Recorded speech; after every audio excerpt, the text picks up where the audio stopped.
Hello, friends, and welcome to your midweek edition of the Kings of Anglia Ipswich Town pod. This just in, friends, we can't have nice things. Ipswich Town went to Bristol Rovers on Tuesday and maybe a little bit predictably laid an egg. They drew 0-0 at a side that had lost their last 5 games. They've dropped down to 4th in the League One table. They're now closer to Wycombe in 7th than they are to Sheffield Wednesday in 2nd place. Both of those sides have a game in hand. Obviously, Bolton, who are going like a freight train, have overtaken Town.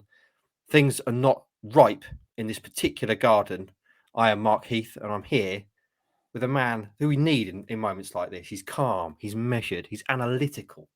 That man, of course, is Andy Warren. He's also sporting, quite excitingly, which might be the highlight of today's pod so far, or indeed the whole show, Hutchie, a new haircut.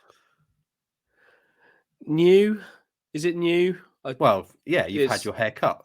Yeah, I have had my haircut. It's been cut short, too short. But I guarantee by the next time anybody sees me, either on the post-match video on Saturday or the next podcast, it will look different to this. So maybe we can chart the growth. The growth of Hutchie's voluminous hair. I like it. I like it. It's not quite as footballer as it was before.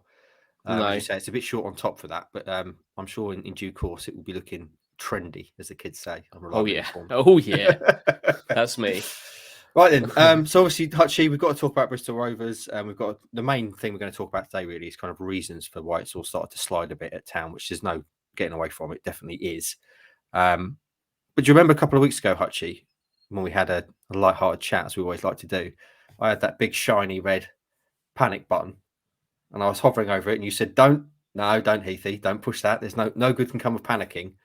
Am I hovering a bit closer to that button now, Hutchie? Are you still? How sanguine are you? Mate, I'm never going to panic. I honestly don't think what good can come of panicking, and well, this is maybe going too far full circle. It's the fact there isn't going to be a panic. I would hope is what will be Ipswich's route out of this, but clearly things aren't good. You said Bristol Rovers was rather predictable. The fact it was so disappointing for me, anyway, is the fact that wasn't what I was expecting. That wasn't what I was expecting to see from Town on Tuesday night, and that's why I felt so flat at the end of it. I think that the views kind of from within the camp, the public views anyway, from within the camp and the management afterwards were a bit more upbeat than I was feeling about how well they played. I don't think they played very well at all. I don't think they were dreadful. On reflection, I really don't think they were dreadful. They were just meh. And Ipswich have higher standards than meh. We don't want meh. Yeah, we don't want meh. It was so meh, and all it did for me was highlight the negatives of the Sheffield Wednesday game. It just brought the negatives of the Wednesday game to the fore, when what I was expecting was to actually be able to feel the glowing embers of the positives of that Wednesday game. But actually it just kind of brings into focus the negative side of it a little bit. So as an all-round package, I think the Bristol Rovers game just tipped things a little bit. Okay, well, obviously we have to start there. I don't want to talk too much about the game because it's 2 nights ago, and I'm more interested in the stuff that's happened post-game. But is there anything particularly you want to highlight from the game? Anything that stood out for you other than Town not really, by the sound of it, being at the races, as they say? Quite frankly, no. I think so much of the chat around this game just feeds into it. It was the bigger picture. We were watching that. We watched the bigger picture in front of us as a game. The only thing I'll come away really remembering of the game is how fast they started and how quickly that faded. And then the horror moment in the second half where Walton dropped the easiest of balls and Wolfenden's had to clear it off of his. Have you seen the highlights, by the way? Do you think he dropped that though?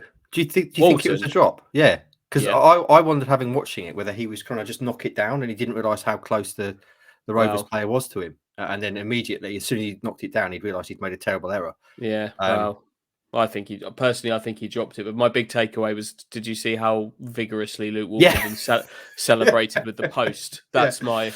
Shook the very core of the stadium. Yeah, you talk about the fans being the 12th man.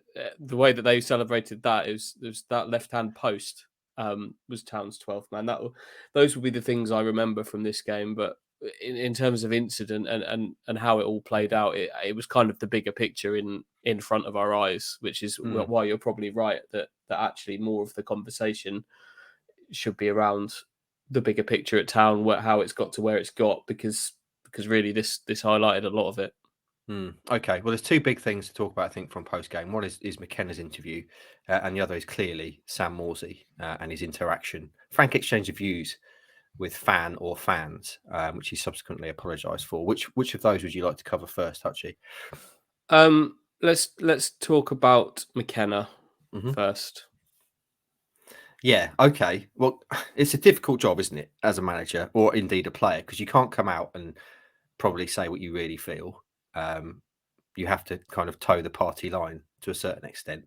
What did you make of the Joey Barton apology, by the way, and McKenna talking about that? Because that is basically what the job of a manager is to set your team up in a way that benefits you most, and therefore, if you think you're going to get pumped by going toe for toe with Town, you don't have to. There is no rule. Yeah. You don't have to lie down for the best teams. No, that's not how football works. No, that was some interesting turn of phrases from Kieran there to describe that. I get what he was saying, but I think while doing that, I think Bristol Rovers also managed to kind of show a bit more sort of bit between their teeth as well at the same time. If that wasn't giving Ipswich a game, then I'm not sure what was, really, because they looked more threatening when they did attack. They didn't have as many of those attacks, but they looked more likely to do something, I think, at certain periods. But no, teams shouldn't be lying down in front of Ipswich and just showing them the way to goal and let them do what they want to do. That's the game. It's Joey Barton probably trying to have some fun, potentially. We've not seen that one before, have we? No. But I was slightly bemused by the way McKenna. Well, obviously I wasn't in the interview, but certainly the quotes themselves are almost like, well, look, they admitted they didn't want to play us. Yeah, I'm sure that is frustrating, but that's part of the challenge, surely. It's part of the challenge, but it's part of the problem as well. I think maybe League One's a different game to what Ipswich are trying to play. Yeah, yeah, there might be something in that. Maybe. I, without jumping ahead too much, that my overall. I listened to the pod you did on Monday with Stu about while I was having a walk around Bristol on Tuesday. I listened to it on speed 1.5. By the way, you both sound great in speed 1.5. We sound like we're on helium. I didn't realise. Yeah, that was Stu even a does. thing. Yeah, Stu. I listen to quite a lot of podcasts that way. Were you pressed for time, actually? What was? Yeah, just I want to pack them all in. But Stu was talking about something being missing. Yeah, and I think League One street smarts might be the thing. Ipswich play very sophisticated football. They play great football when they're flowing. They're really well thought out. Tactically, they're good, but I think at a very basic level, they're maybe missing a little bit of kind of League One street smarts. Which, if you're going to play against League One teams who are, in Joey Barton's words, sort of not allowing you to play, then that's the game. And that might be what's missing. League One's a slightly different game to the one Town are playing. That's interesting. Yeah, I mean, the idea that Town are essentially a team built for the Championship, but stuck in League One, perhaps. Yeah, and look, it does work. You can get out of League One doing that. Of course, you can. There's very different ways of getting out of the division. You don't have to be Rotherham to do it. They've proven successful under Paul Warne, and obviously Derby are doing okay under him now as well. You don't have to do it that way, but that's I would guess that's probably a more proven way out of this league than the way Ipswich are trying to do it. And as we've said so many times, which has the higher ceiling? Sunderland right now are doing really well in the Championship. Promoted last season. They're going well in the Championship, doing things away similar-ish, you would probably say, to Town. that has the highest ceiling, undoubtedly. And I like the ceiling that Ipswich have. I like what they're trying to do, but in the here and now, maybe there's maybe it's a slightly different game where you need a few different pieces on the board. Who knows? There you go then. Problem solved. Thanks for listening. We'll be back next week. What else did you take away from McKenna? Because other than that kind of Joey Barton thing, which I found interesting, there was kind of reference to having to keep the players' confidence high, the belief high, and this kind of acceptance that they haven't really earned the right to be looking at the league table. We just need to get a win, essentially. Which and things clearly will look different when they do hopefully get a win on Saturday in emphatic style. Was there anything else that you took away from Kieran's post match? I mean, he is still remaining incredibly calm and measured, which is a good thing, isn't it? 100%. I think that's their route out of this. Whatever the changes are made and whatever time frame they're made in, the route out of it is the calm head and the thorough working of the coaching staff and a group of players who not that long ago were all as one and were all regularly talking about how wonderful the manager was and how well coached they were. That remains the case. They just need to find a way out of it together. I think my main takeaway from Kieran, I was sat on a cold step next to that interview while it was happening, so I could hear it, and I've obviously listened to it again since.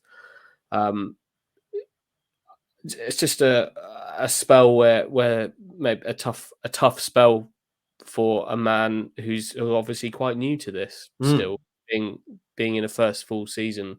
But I hope he just continues to be himself, because that's what we liked so much and still like about him now. And I think it's their route out of it. I do think it's their route out of it. So just some work to be done. You do sometimes kind of forget that, don't you? That McKenna is in his first full season as the man, and he's kind of learning on the job, isn't he? In many ways. Yeah, of course he is. Like, he's got, and it's a really valid point. He's more experienced coaching wise than so many managers 10 years older than him in the game. Of course he is, but there is a difference being the main man and leading the team. So yeah, it's his first full season. He did have a good 6 months kind of grounding to lead into that first full season, and that will have proved useful. But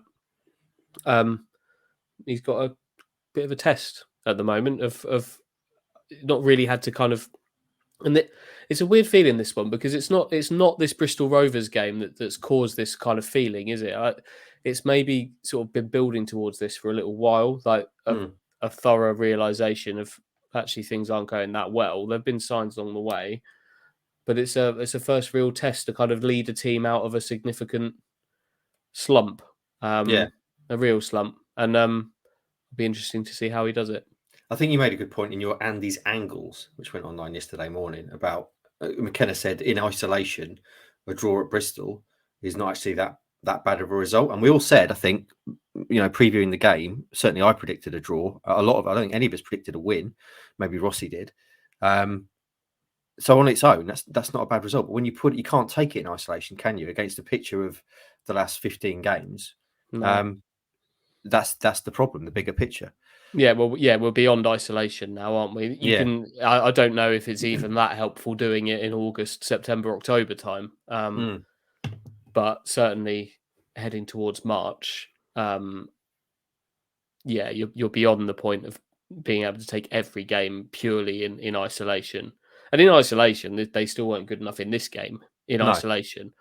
But you take the you take what you saw, you take the opposition, take everything into account, and you probably do come away with that. If Ipswich were going well at the moment, you come away from that thinking, okay, fine, not great, bad night, move on. But you can't do that at this point. So yeah, it's not great, not great. Okay, well, you famously have a calm head. Kieran McKenna famously has a calm head, but there was something post game which did not involve calm heads, Hutchie, and that was an exchange of views, shall we say, between Captain Sam Morsey and a fan or fans. video widely shared on social media. Obviously, we have to say here, we don't know what was said to Sam. We don't know what Sam said to the fan or fans, but clearly there was some kind of disagreement, and Sam was walked away by a member of Town staff. He subsequently issued an apology yesterday, which I thought was the right thing to do. What did you make of this, Hutchie? As a human being and someone who has quite a fiery temperament myself, I can totally understand Morsey reacting without knowing what was said to him. I can understand. He seems to be a fiery character.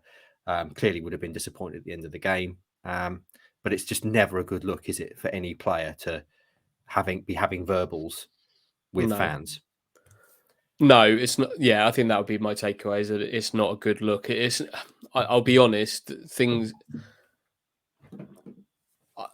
like that don't provoke a huge amount in me. Like, I think it was, I don't think this was anything close to the scale of what happened at Charlton over a year ago.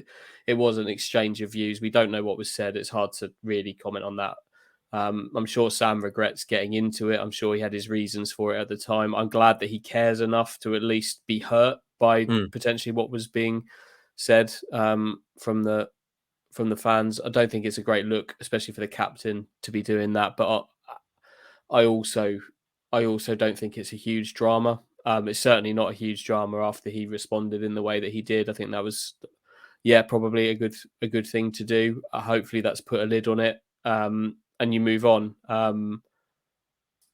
I don't think you can accuse Sam Morsey of not caring. And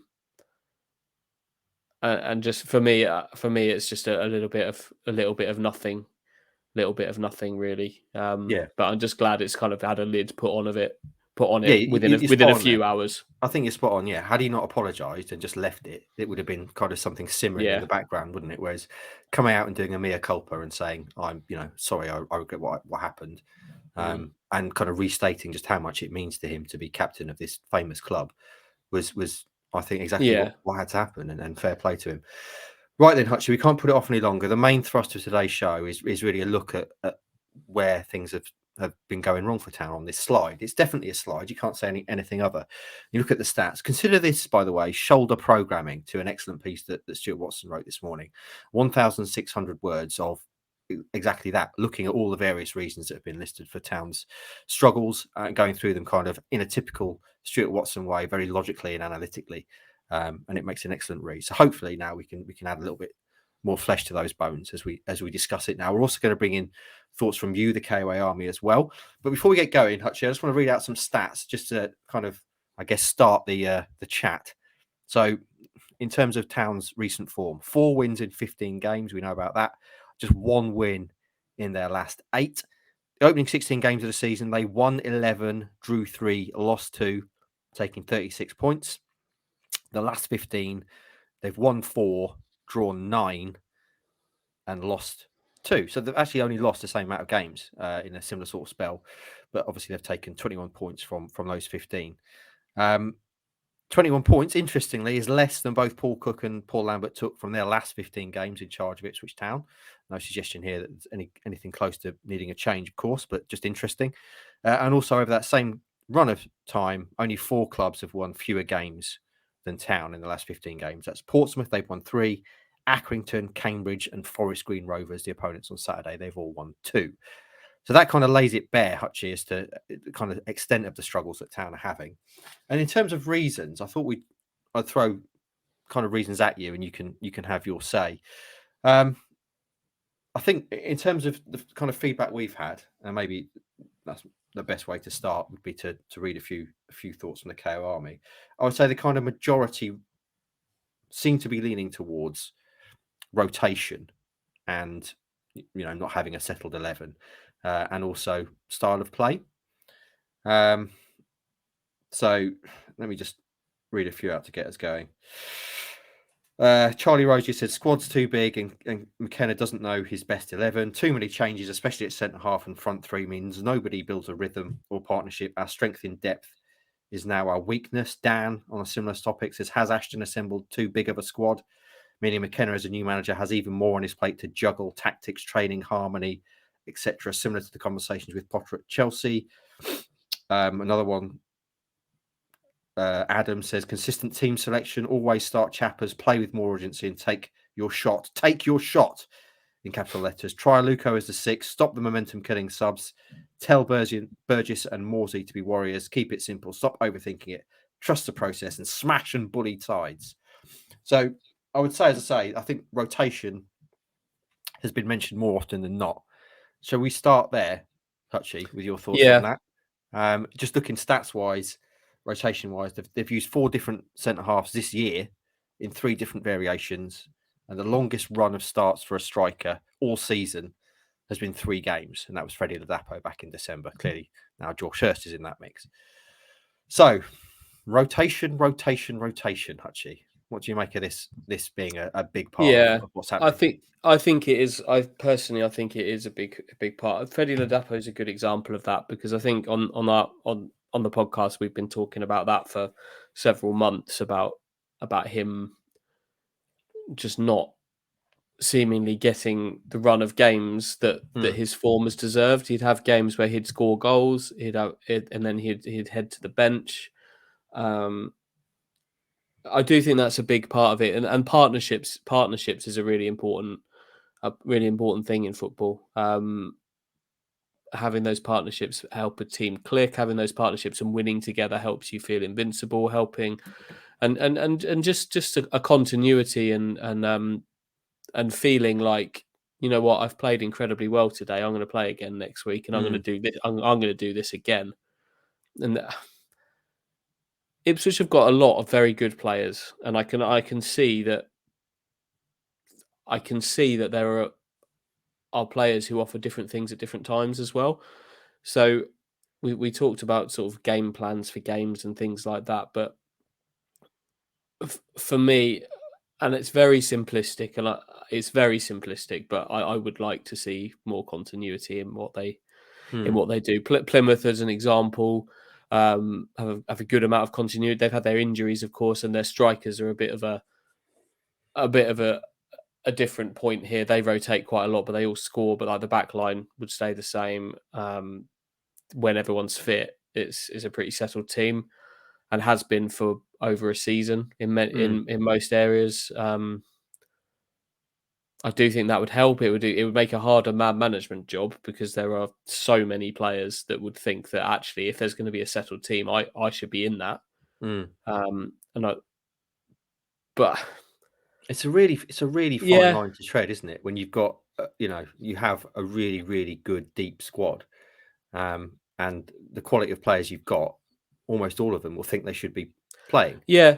Look at this one, and it's not even about a settled team in this case. Look at Caden Jackson as an example. 2 fantastic performances against Burnley in the FA Cup. He's not started a league game in amongst the kind of the web of those. It's not just about a settled team. Perhaps it does feel like players aren't always kind of rewarded for their good moments. And look, it's incredibly naive to think you're going to start the season with an 11 and settled subs, and that's going to be what it is throughout the whole season. It doesn't work like that. There's form, there's injuries, there are games where you need something a little bit different, and Ipswich have had success by doing some things a little bit different in certain games. But there are also moments where this last few weeks, it's just the eye test just tells you that Caden Jackson should have started at probably the Bristol Rovers game. Do you think, and he didn't? Something that also gets chucked out in this whole kind of rotation chat is that McKenna doesn't know his best 11. Now, clearly, it's impossible for us to say whether McKenna thinks he knows his best 11 or not. But do you think that's a valid point? Yeah, it's hard to say. I can't get in Kieran's brain, but I would say that he maybe doesn't want to know a best 11. I don't know, just because he's got 23 players or whatever it is. I think in general theory, we could sit here and churn out what we think is on paper a best 11. Probably there are certainly some key components within that. But at the same time, I would sit here right now and tell you a best 11 and what I think that is, and then start to pick holes in it. Yeah. But that's where Ipswich are at the moment. Like, I would tell you that a best 11 would include Luke Wolfenden. who's been pretty shaky in the last few games. I'll tell you that a best 11 includes Wes Burns, but I've also just told you that Caden Jackson should be starting games in that position. I'd tell you that. I'd tell you George Edmondson's injured. I'd tell you that he should be in it. I'd tell you that Leif Davis should be in a best 11, but I actually would quite like to see Greg Lee start a game at the moment. But maybe that's just where Ipswich are at. They've got to a point where you're questioning. Do you think that when we talk about rotation, a lot of the time we're talking about the centre halves, aren't we? As discussed, and we're also talking about the front four, striker and who plays behind them. And I guess they're pretty important areas of the pitch, aren't they? In which you really need to have bonds, you need to have partnerships, you need to have that kind of or almost kind of telepathy with the people you're playing with, that you know what they're going to do, the runs they're going to make, when they're going to leave the ball, when they're going to come for the ball, that kind of stuff. So that looking at on the face value, that would appear to be an issue. Yeah, well, I think that goes back to last season as well. That front area of the pitch, I've always felt like, and this was when obviously things have shifted a little bit. They used to play more distinctly with 2 number 10s. Now it's a 3 behind a 1, but essentially it's the same deal. I've always felt like there's been something missing between those attacking midfielders in terms of linking with each other. Yeah, they've had that. And I remember saying this last season, probably talking about Selena and Chaplin, probably. Yeah. And I think that's still the case now. And you're also looking at it thinking that actually the players aren't getting a run. I would say Chaplin and Broadhead would be players that I'd be starting every single time. I'm not sure not starting Chaplin on Tuesday night I think you have to. Ipswich are at the point where you need to start your top scorer. I think at a very basic level. But I would want to see Chaplin and Broadhead in that best 11 and just get them working, get them linking. Probably pick a striker as well, get them linking. As we've always said, all of these strikers are going to have half an hour. The 2 strikers are going to get half an hour minimum in each game, and I think that's right. But I would see, from what I've seen, I would be starting Ladapo, and Hurst would be the impact guy. That's from what I've seen. But I also think it's very simplistic to just say start the same 11 every week, because it's not. It's difficult. Like Kyle Edwards' involvement's confused me over the last month or so as well. I think he's had some really good moments, offers that something different, but he's kind of in a bit of a limbo land about, am I going to make the bench this week? So it's a little bit confusing. But I think there's definitely something that suggests that actually switching things up quite so much and quite so regularly, only one back-to-back unchanged 11 all season. Yeah. There's got to be something in that, hasn't there? Oh, absolutely, yeah. But as you say, it's also far more nuanced and subtle than that, isn't it? You can't just say, right, just pick an 11, just play it every game, whatever happens. Yeah. The truth is always somewhere in the middle, isn't it? Right then, so that's rotation. The other thing I would say in terms of kind of feedback we've had has been style of play. So maybe we do that next. I'll just read out a few more thoughts. Steve Clark says, the most obvious answer to the struggles is we play too slowly against low block teams. There's also at least one dozy moment at the back every game. It's often punished by a goal that happened at Bristol Rovers, but we got away with it. Luke Martin says we need to be more aggressive. Why do we just rotate the back 3 and front 3? We need to change wing backs now to freshen up. Edwards and Jackson, as you just said, deserve to play more than they have been. And Ladapo should be starting every game. Irvin Flaherty says inconsistencies throughout the whole team, starting with Walton, who's making uncharacteristic mistakes, but pulls off penalty saves. Then the defence continually making mistakes, especially in injury time. Where is the midfield and the goals? We need a good win, and very soon. And just finally, before we move on to the side of play, Callum Pritchett, the obvious answer is teams have worked us out. They're doubling up in areas where we were strong last season, and then we can't utilise the space in other areas. The most annoying thing I can see is the lack of urgency in our play, especially in the last minute. So then, I've got style of play / struggles with the low block in terms of teams setting up against them. Can I say something just before we start. Yeah. I hate the expression low block. Yeah. Like, where's that come from? That's suddenly that's coaching speak. If you don't mind me saying, actually, and we're clearly both big fans of American things, that sounds kind of American. The low block. Yeah, it's not for me. It's that is what it is. That's defending deep. That's Yeah. that's all. That's all that is. That's defending deep and defending the box, which is what good football teams do. Yeah. At times, it's not. It's probably why I'm not a football coach. It's not for me. There's many reasons why I'm not a football coach. Yeah. It's not for me. But it's undoubtedly the case that's been a struggle for Ipswich, hasn't it? That going back to the Lincoln game, the one loss they've had at home. So much possession, create chances, which they did at Bristol Rovers. To be fair, they weren't always the greatest of chances. There weren't any golden chances there. They did create chances, didn't take them, but ultimately struggling against teams who defend the penalty area, defend deep, and force Ipswich wide to try and cut the ball back and put the ball in the net. If you're predictable, you can predict how you're going to stop them, and that has become the case. I've said it a lot over the last few months. I like players that can break the lines and run with the ball. Ipswich don't have, in my opinion, and haven't had for several years, enough players who regularly get on the ball and run with it and beat somebody, because that's how you beat teams who are set up so systematically like that, is by winning a one-on-one matchup and sort of dragging that defence out of the position they've worked so hard to get into. And Carl Edwards is someone who does that, isn't he? Well, yeah, this is it. Like he does do that, and you've got to be honest. Kyle Edwards hasn't done it consistently enough, so he's not the golden.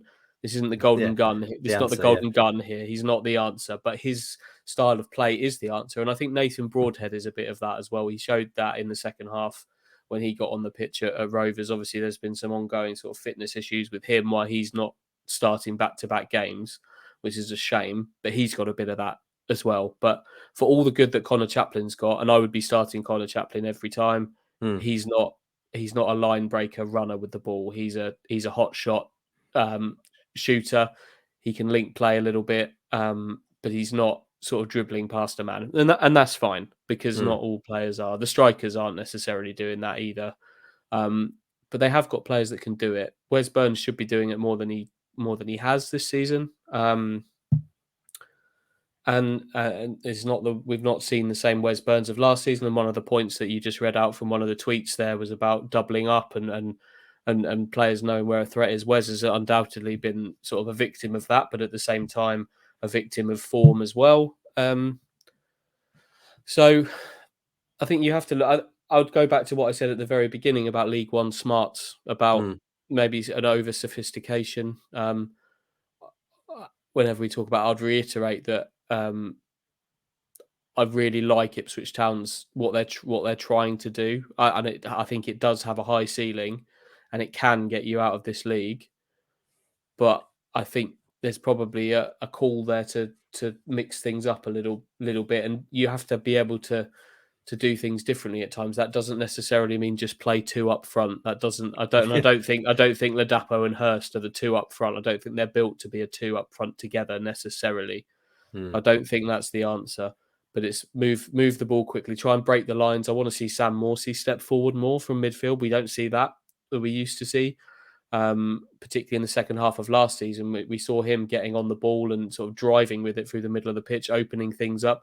You pull a defender out, there's a gap in behind. That's when you slip it into somebody who's got in behind. And that worked really well at times for Town. I don't know whether that he's being asked to sit a bit deeper, whether the fact he's playing with Humphreys, who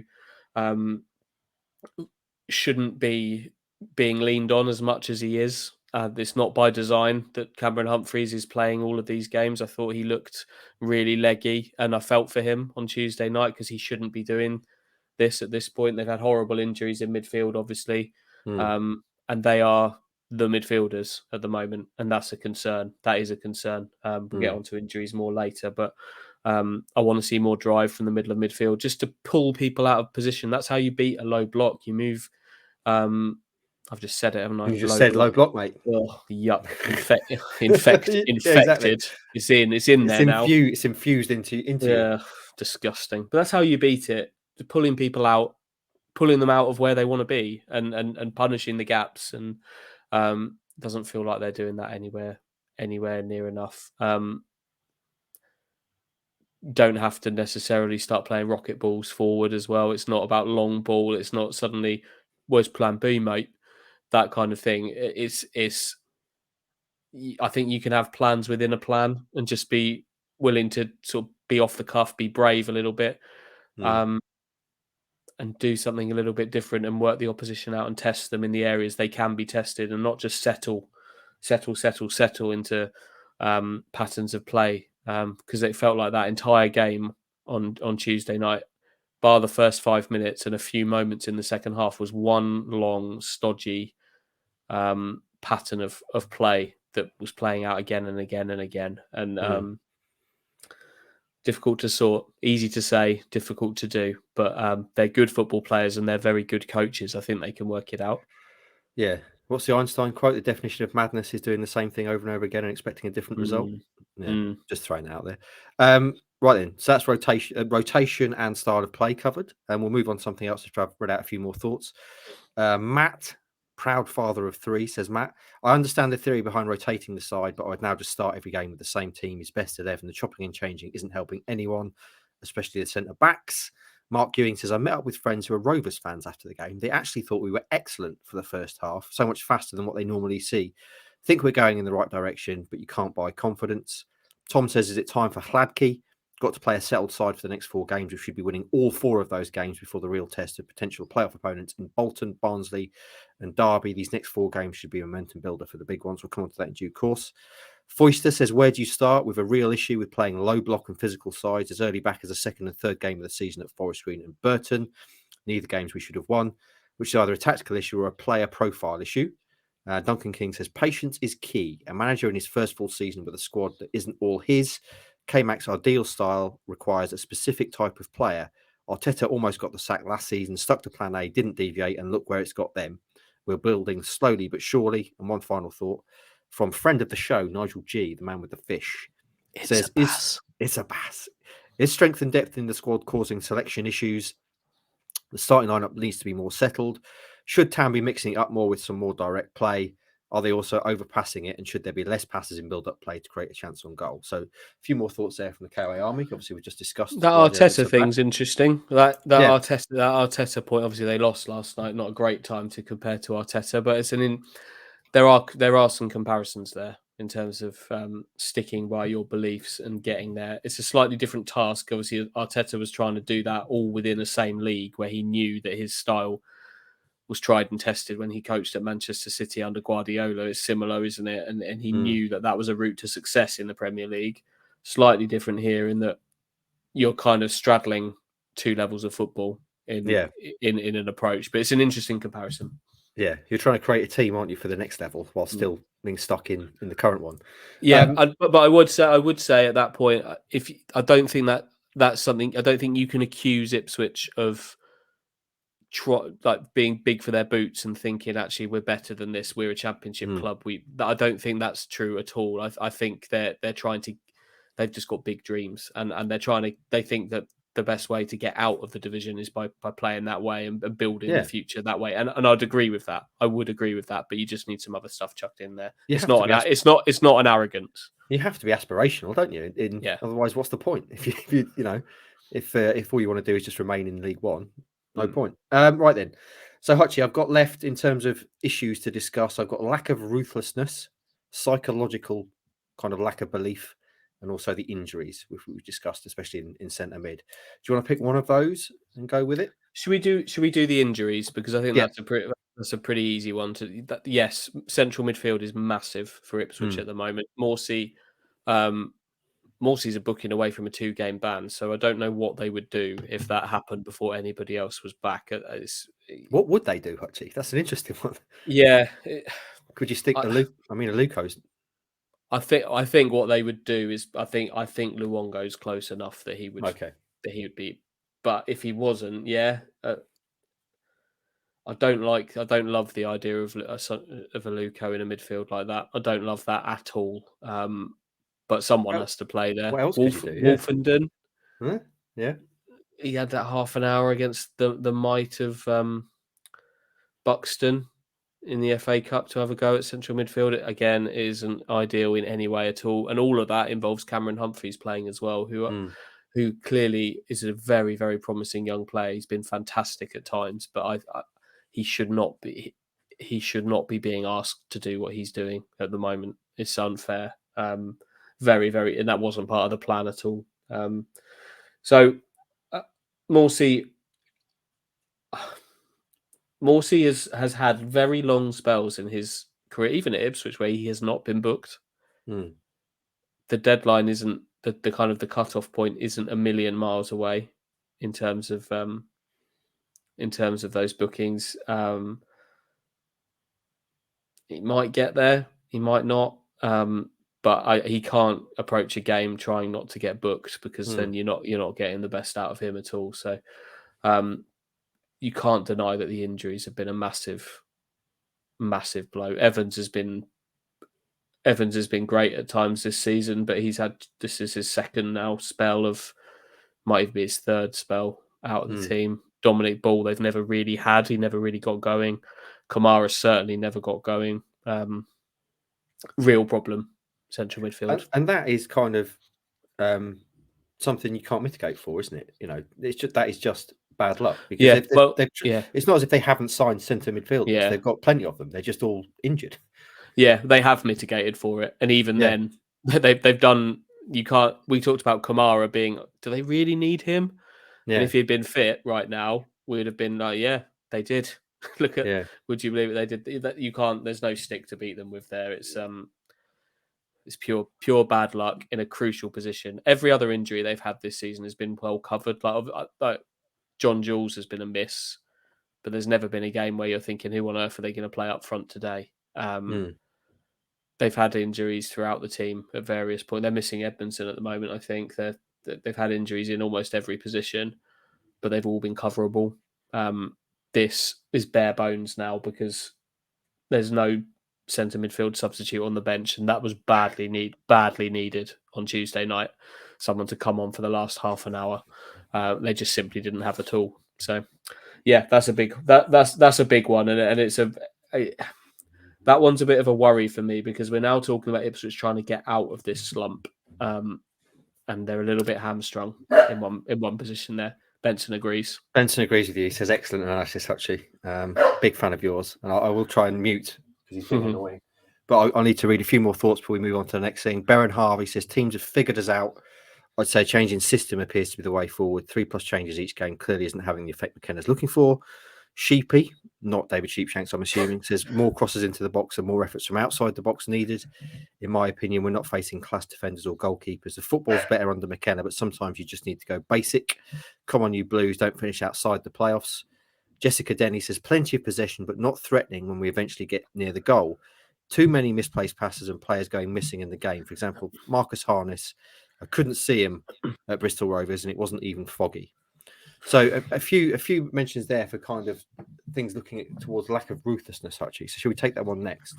Just in terms of shots, in Stewie's bit today, he's pointed out that in the games they've dropped points, they are still having quite a lot of shots, 20+ shots in a lot of those. And yet quite a lot of the time we're hearing from fans, just shoot, just have a shot, take a shot from outside the box. So what do you make of this? This is I find it tough to talk about this one, because they did have shots. They did have shots at Rovers on Tuesday night, but so many of them were from sort of tight angles inside the penalty area. I don't know if there's a real kind of metric for shot quality. I know that there is in basketball. There's a very, very, very specific metrics that kind of measure the quality of the shot that you're actually taking on, and percentage chances and things like that. I don't know how high that would be for Town. That's something I'd need to look into in a lot more depth. But it didn't. Football's becoming more of a game of stats, but I still think there's a huge value in kind of what Stu and I have started calling the eye test and feel, and it didn't feel like they were going to score on Tuesday. More shots from outside the box. That's an interesting one because I'd like to see them shoot more from outside of the box, but that is kind of at odds with the approach of working the ball wide and crossing it in. That's the ball's in a different area of the pitch by that point. There was a time where Town were well sort of up in the XG kind of stats in League One, but weren't taking them. I'm not entirely sure where that stat is now, where they're at on XG. Be interested to know what their XG was at Rovers on Tuesday night. But clearly there have been games where they could have been more ruthless. That Lincoln game, a lot of this stems back to that Lincoln game as a prime example. More than 30 shots and no goal. That's a stat that doesn't add up to anything particularly good. And it is a bit odd, isn't it, when you say lack of ruthlessness for a side who were, I'm fairly sure they still are, the top scorers in the division. Yeah, but I think that's the, if you look at the XG, they were underperforming their XG still. And they're actually not anymore. They've lost that title to Plymouth by one goal, but they have held that pretty much since day one, haven't they? It feels like. Yeah. So yeah, that's always felt a very strange one. But they're certainly not sort of top scorers if you look at that. If you look at those two blocks of games you read out at the beginning, the first 16 games and the last 15. I'm sure they're not the top scorers in that last 15. That's for sure. Okay. There's one more thing to talk about in my list of potential problems. Let's take a few more thoughts from the KOA Army. Ian Peters says, we've got to try 3-5-2 now, maybe Hurst and Chaplin up top, mix it up, get balls to feet centrally and get bodies around them. 3 central midfielders would need 1 sitter. Squad's talented enough to adapt to this. Whether or not you've got the players, certainly in centre midfield, I don't know. Nick Castaldo, what happened to Kevin Mincher, the ITFC sports performance coach, for players' mindset and well-being? He came in and rightly so, needing to change the players' mentalities. So much could have been done. The players are weak when the going gets tough. Bill says, I wonder if there's any further movement on bringing Magilton in some kind of consulting role, much like Peter Reid under Cook. That didn't last very long, did it? Just to bring further experience behind the scenes, the relationship to the club, and McKenna's already there. Sticky says teams have worked us out, too slow in the build-up, not playing and pressing with enough intensity to make Plan A effective, and not enough pace and physicality to play through teams as Plan B.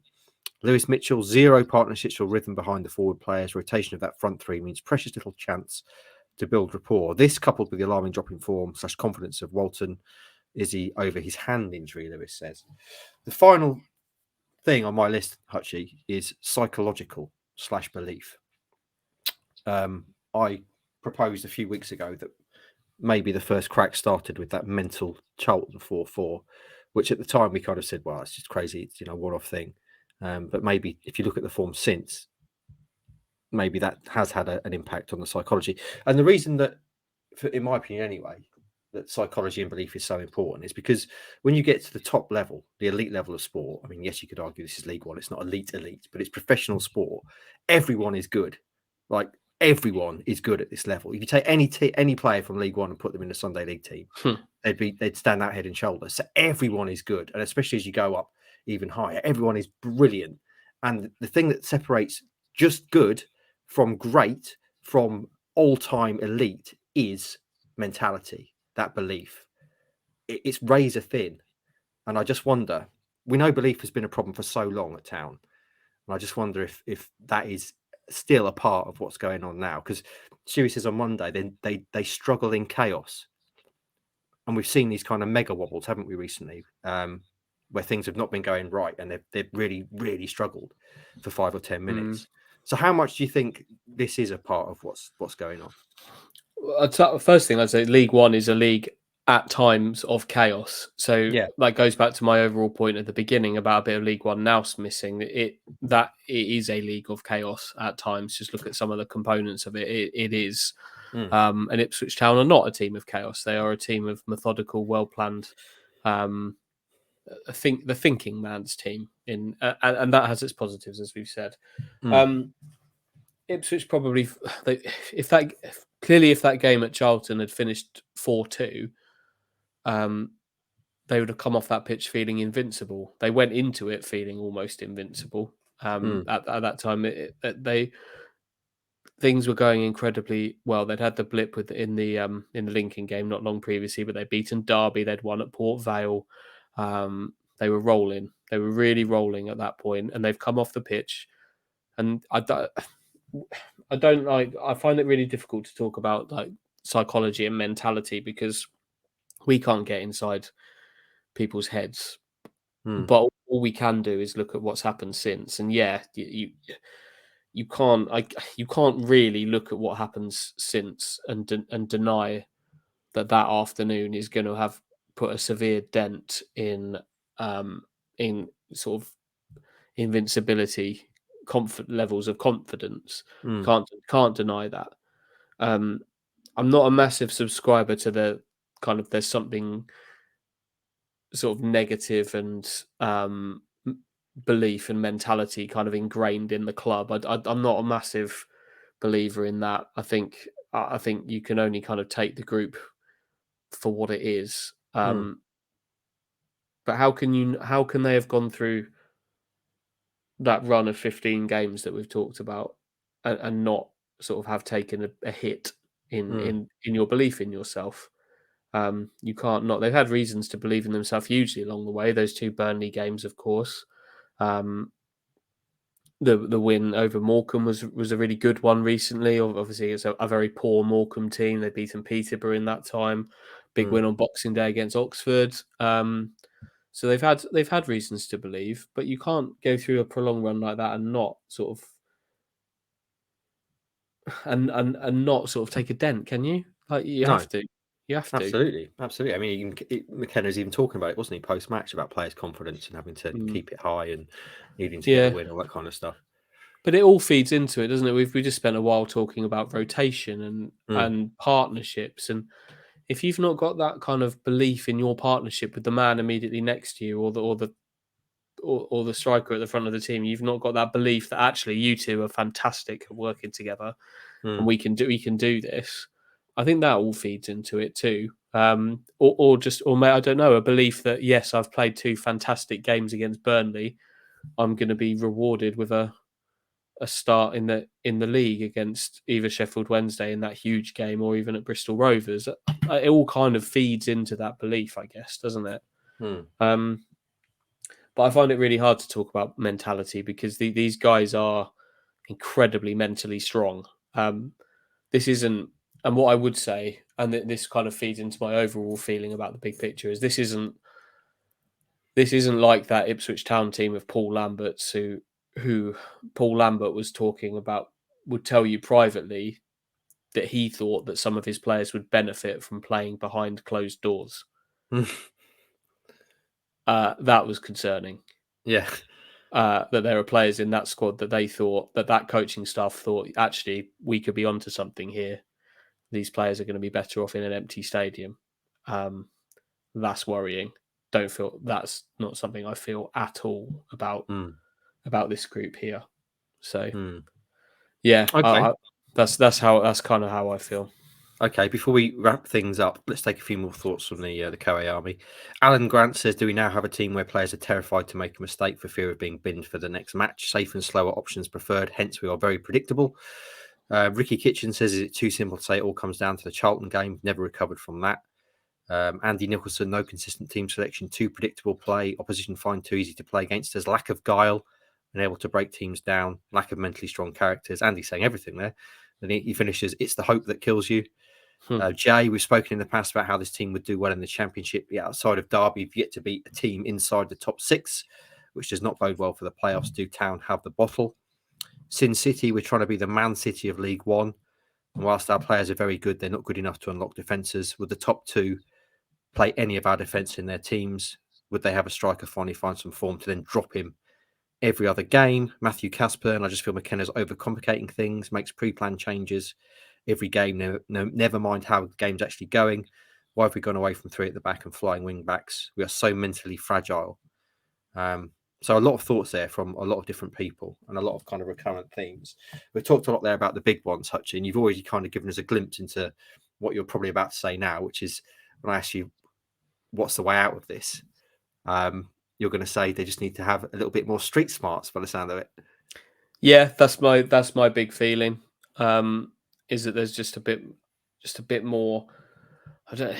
It's probably not fair to call it an acknowledgement of where they are, because I don't think there's any arrogance about this team, and maybe there should be. Maybe there should be more arrogance. I don't know, but I don't think there is. They know they're in League One, so that just a bit more League One-y is maybe what's required. That's a difficult pivot to make at this point. I think I'll be honest. If you look at their records against the top six, the listener there in the tweet was like, "Yeah, they've only won one against Derby." I went through Bolton's record because they're the train coming. They've only beaten one team in the top six as well. They've won one, drawn four. I think it's that drawn four, lost four. Sheffield Wednesday have only won a couple. So, and this is why I genuinely feel so much more positive about what's there at Ipswich at the moment than I do in the past. And I know we've just spent 50 minutes talking about all of the negatives. I'm not going to sit here and say that I think they're going to win automatic promotion from this point, because I think that's incredibly difficult for them now. Incredibly difficult. Those two blocks of games you talked about at the beginning, Mark, if you sort of simulate Ipswich doing what they did in the first 16 again in the last 15, that only gets them into like 81, 82 points, something like that. Not enough. That won't be anywhere near enough to keep pace with the top two. So it's going to need something extraordinary from here. But in terms of what Ipswich are and where they're going, I feel so much more confident about what's there now than anything in the past. In the piece I wrote after Tuesday night, I talked about some similarities to the first season under Paul Lambert, where things were going great for so long, top of the league, and despite actually having an incredibly poor run of form during that spell where he got that 5-year contract extension, they remained first or second because teams had games in hand, and it was and eventually they got completely smothered by everybody underneath them and ended up finishing 9th before dropping to 11th once points per game got chucked in. Yes, there are some similarities to that in terms of the way that they're heading, in terms of sort of teams from below pushing up, Ipswich dropping down, holding on in there first or second, then it was third, now it's fourth. And yet now we're having people talking about whether Ipswich will even make the playoffs. And remember, if they don't make the playoffs, Stuart Watson is going to be the mascot at Fleetwood on the final day. That's something to look forward to on the final day of the season. Yeah, I'm not sure Town will be up for that if indeed they have missed out on the playoffs, and we try to explain to them the reason for wanting Stu to be the mascot. Yeah, but look, I feel so much more confident about this group and particularly the coaching staff than I did about the past. I think they've got an intelligent manager who can find and think a way out of it, and is humble enough maybe to make the changes that are needed to get out of where they are. I don't think they had that in the past under Lambert or Cook in this division. I think they've got better players than they had under both of those. They're building something with a high ceiling. They're well backed. And I'd hope they've still got big full stadiums to play in front of fans showing belief in them in these final 15. They're definitely going to make the playoffs. I can't see that not happening. I think it's an incredible job they've got on now to finish in the top two. But they can't think that they're trying to achieve anything otherwise. But they do need to do it. They need to do it. I think these next 4 games. So what have they got coming up? They've got obviously Forest Green at the weekend, MK Dons in there, Accrington, and who else they got? They got one more in there. Burton. Right. 4 teams in the bottom 6. I think they'll win all 4 of those. They have to win all 4 of those, don't they? There's no kind of debate around. They do, and I don't think winning all 4 of those is going to be the difference between them being seriously in an automatic promotion hunt or not. Because they could very well win all 4 of those and be no closer to what they're trying to achieve than they are now.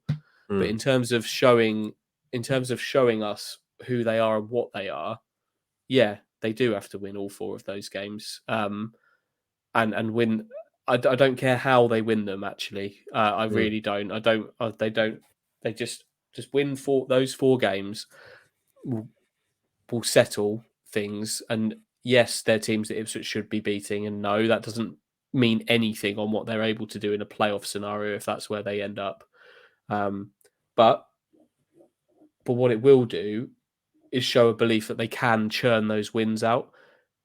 Top 2 is not impossible, but it's incredibly difficult, and it's certainly not possible if they don't win 4 games like this. So I think they will. I like so much about what they've got at Ipswich at the moment.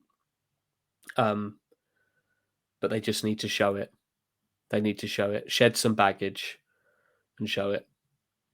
There we go then. I mean, I think it is important to finish on that note, isn't it, Hutchie? I mean, we've sat here obviously and broken down various issues around the club, and that's because of how they started and what's happened in the last few months, and the expectation and everything they say around the club, the standards exceptionally high, held to a higher kind of standard than they have been. So that has to be a discussion. But equally, we're sitting here with a team they've struggled recently, but they're still in 4th place. They still have everything around them, which is so much better than it was before. And they do still have an incredibly strong squad. And also, if you look at the games remaining, you've mentioned the next 4 against sides in the bottom 6. But if you look at the games remaining, 15 games left. They've got 8 of those at home. Forest Green Rovers, Burton, Accrington, Shrewsbury, Wickham on Good Friday. That could be a big game, couldn't it? Charlton, Port Vale and Exeter. So all of those home games, you would say Town are favourites to win. And then the away games, we know there's some tough away games coming up. But MK Dons to begin with, then Bolton, Barnsley and Derby, 3 consecutive away games. That'll be tough. But finishing with Cheltenham.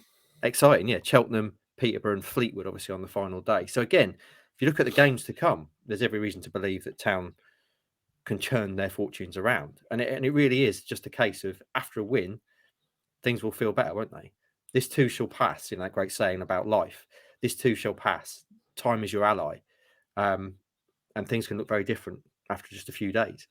Which hopefully we'll be talking, this way on Monday, having got that win everyone needs and hopefully starting to build some more momentum. We'll finish with talking about Forest Green, actually. Just one other thing we should mention on an Ipswich Town news podcast. Ben Morris leaving. Confirmed last night he's left on a free transfer, gone to Detroit City of the USL, which sounds tremendous good fun to me. I wonder if he'll be playing a low block there. But Ben Morris, once upon a time, was one of the next big things, wasn't he? Yeah. As a striker, suffered terribly with knee injuries, 2 really bad knee injuries. I can relate there as a fellow elite athlete. And you've written something about Ben that's just gone online this morning.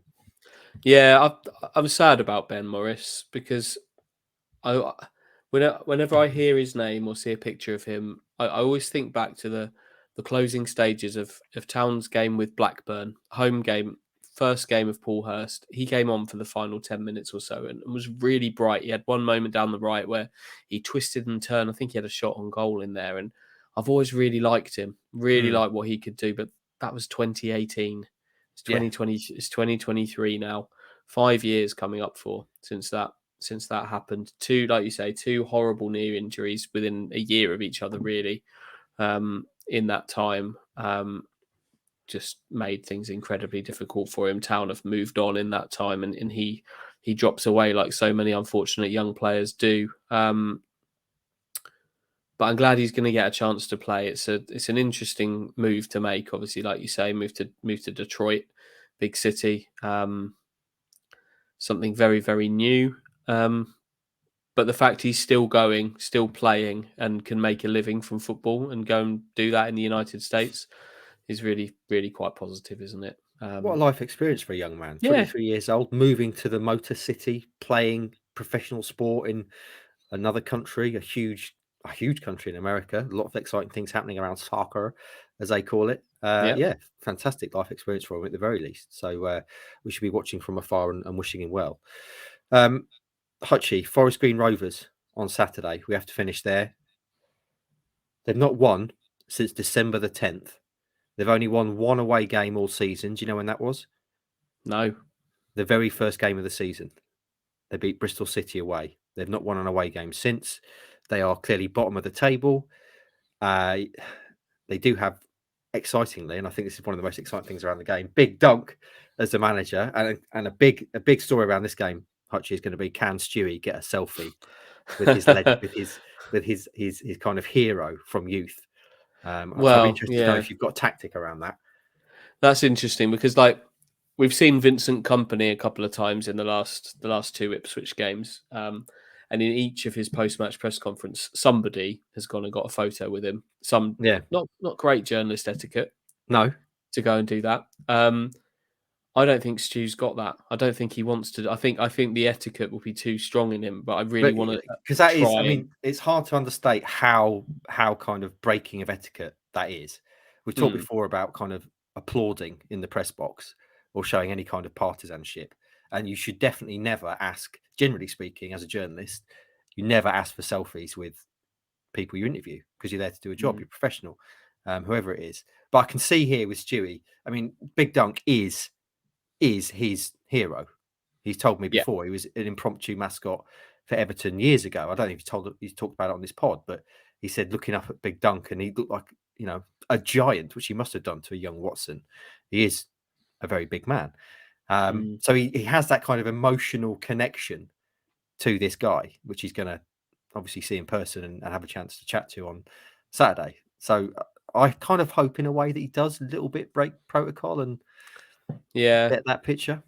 There's a bit of some logistics to overcome because Kieran McKenna obviously comes up to the media room to do his post-match every Portman Road game. That's what he does. But the away manager's a little bit more hit and miss. Sometimes they do it by the touchline.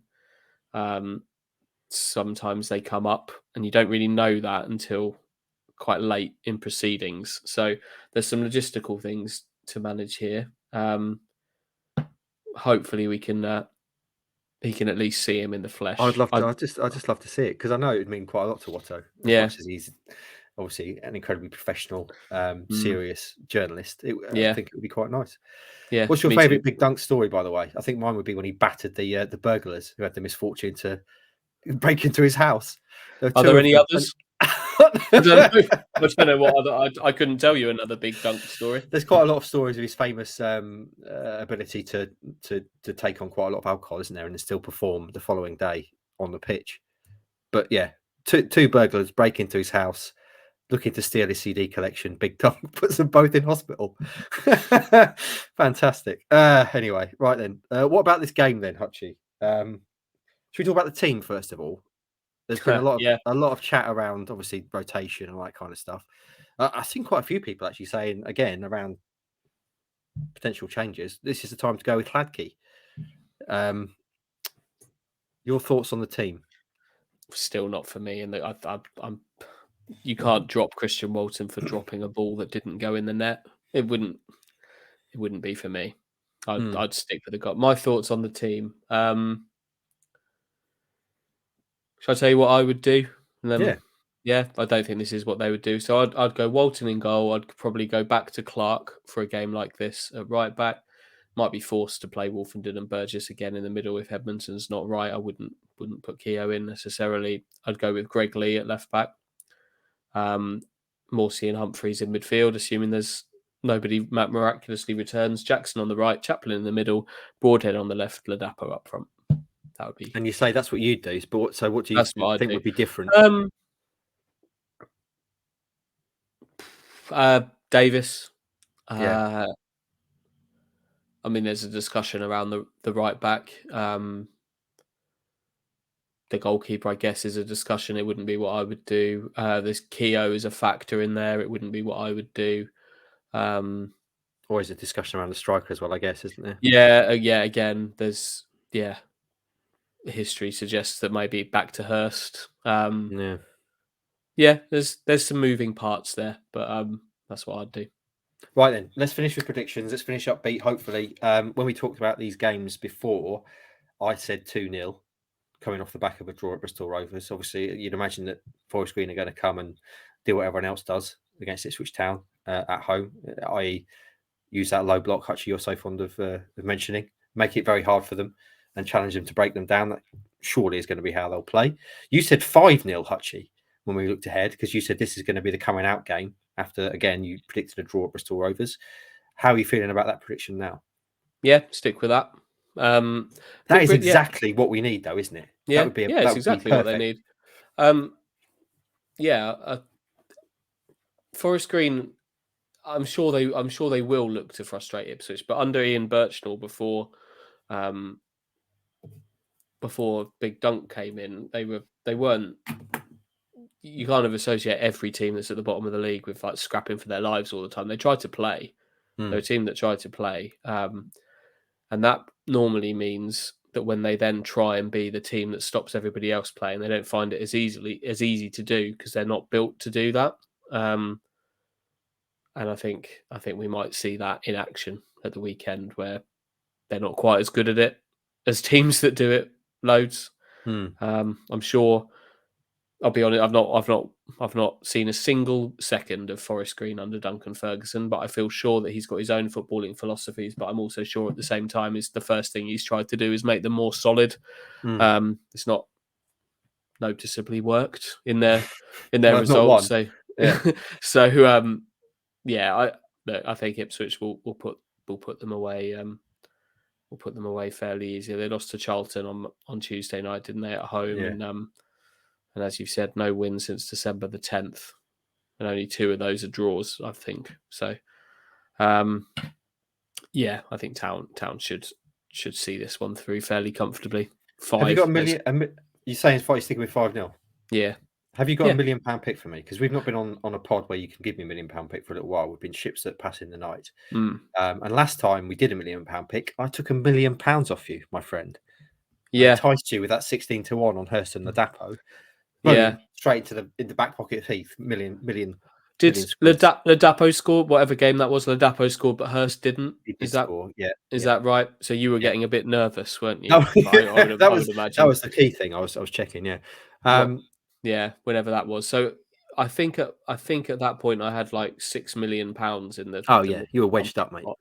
So I'm gonna chuck another million out there for this. And I'm going to back what I said earlier. I think they'll win all 4 of these next coming games. Forest Green, MK Dons, Burton and Accrington. They'll win all 4.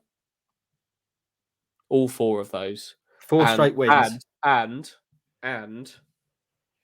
in that time, we'll score 12 or more goals. Okay. So that's... win all 4 games, score at least 12 goals over that period. I'll give you... this is where I'm tending to lean towards generous on the odds, isn't it? Because clearly that is quite a big combination of things to happen. Yeah. What the mistake I've made is I've told you I'm already going to put $1 million on it. Yeah, whatever I say. Because I'll give you 4 to 1.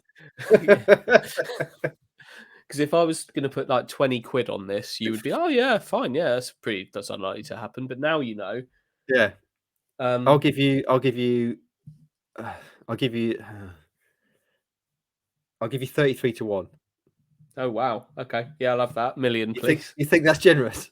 Yeah. I don't know which way to go on this, because yeah, that's quite a big combination of things to happen. 4 straight wins and to score a set amount of goals. Yeah. 3 Given goals. They've not won, they've won 1 in 8 games. Yeah. Looking at the form. But again, I can clearly see that I've gone too generous there. Well, if it happens, you've done it for the greater good, haven't you? 33 to 1. Let's charity. Hope it does, because that would be tremendous. You winning, you winning 33 million, 34 million, in fact, of course, with your stake. Yeah. Right then, Hutchie, all that's left to play is guess the shirt over your shoulder. Is that Aston Villa? No. Bugger. It's a really nice shirt. It is nice, isn't it? It's mostly black with pink stripes. This is electric pink. Yeah, that's a really nice shirt, but I'm terrible at this, so you better just tell me. Does that help you at all? Islas Canarias. No. Tenerife. Oh, nice. That's a really nice shirt, though, isn't it? Yeah, it is nice. I love pink on a shirt, generally. And £6. Lovely. An excellent acquirement. Oh, yeah. Yeah, I do. As I've said before several times, use of pink on a shirt is great. Electric pink with that black looks fantastic. Right then, Hutchie, we better crack on. We've put the world to rights over the course of 75 minutes or so. Hopefully you've not thought this is too morose, but clearly given the recent run, I thought it was worth digging in, getting analytical about things, and hopefully you've enjoyed what we've done. Anything else to mention, Hutchie? No. My adventures with air fryer will continue this weekend when I'll be making crispy chili beef. I've had a few people ask me for the recipes I've mentioned, so I'll share those maybe on my Instagram. When I say I've had a few people ask, I mean I've had 3 people ask, actually. That's a few. Yeah, that's the smallest possible few. Prawn toast in the air fryer, amazing. Doing that again this weekend, and also Pringle coated fried chicken is a winner. They did sound nice. I'll be honest. I didn't listen to the previous podcast that I wasn't on, so I didn't actually know that you had an air fryer. And so you came back with episode 2 of the adventures of your air fryer. You just jumped straight in, yeah. I didn't know where that had come from, but both things that you discussed, was it smoky bacon Pringles? Smoky bacon Pringles, yeah. On chicken, that does sound nice. It's so simple as well. Particularly the prawn toast. That sounds great. Toast, amazing. So I'll share the recipes on Instagram. I reckon if you're on Instagram, I'll put them on my story because they are definitely worth trying if you've got an air fryer. And episode 3 of Adventures with Air Fryer will be crispy chili beef. So come back next week for more on that, friends. All it leaves me then to say is the usual stuff. Please support our sponsors. Use the code KOA at manscaped.com for 20% off and free delivery on all the excellent stuff there. New lines launched as we speak. And also, obviously, if you like your pickled ginger, Google ginger pickle. Get them to sort your digital marketing right out. SEO, Google ads, Google ranking, all that kind of good stuff. Get involved with Tony Southgate and Ginger Pickle. And also, friends, if you could subscribe on your various podcast providers, that's great because it means you get the latest stuff directly into your feed. Also, follow us on social media, Instagram, Kings of Anglia on Instagram, YouTube, especially YouTube if you could, Twitter and Facebook. And also please leave us a 5-star review on iTunes because that helps lift our visibility in the charts and helps more people find us. Right then, friends, 75 minutes of kind of group therapy really there, talking about what's going on at town. But what we know is it can all change with a win. And they've got Forest Green at home this weekend. Hutchie's saying 5-0. Let's hope he's right. He is quite a lot. So let's hope we're talking about a 5-0 win on Monday. Have a great weekend, whatever you're doing. And we'll be back to speak to you next time.